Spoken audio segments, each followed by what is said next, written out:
ফের একবার এয়ার ইন্ডিয়ার বিমানে বিপত্তির খবর সামনে আসছে। কলকাতা বিমানবন্দরের জরুরি অবতরণ এয়ার ইন্ডিয়ার বিমানের। টোকিও থেকে দিল্লি যাচ্ছিল AI-357 এই বিমান।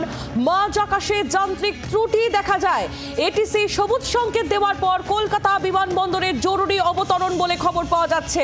ফের একবার এয়ার ইন্ডিয়ার বিমানে বিপত্তি, কলকাতা বিমানবন্দরের জরুরি অবতরণ। সৌমেন ভট্টাচার্য আমাদের প্রতিনিধি আরো বিস্তারিত জানাবেন। সৌমেন, কি খবর পাচ্ছ?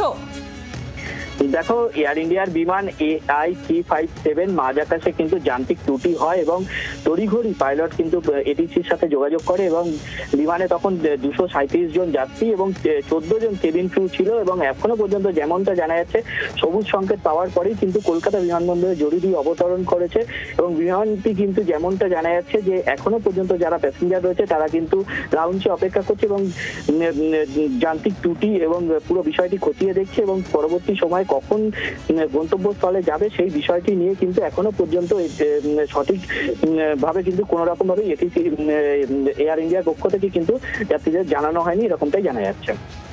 ধন্যবাদ সৌমেন, নজর রাখো। সৌমেন ভট্টাচার্য আমাদের প্রতিনিধি ছিলেন আমাদের সঙ্গে টেলিফোন লাইনে। বাংলার আওয়াজ, বাঙালির আবেগ, জি 24 ঘন্টা।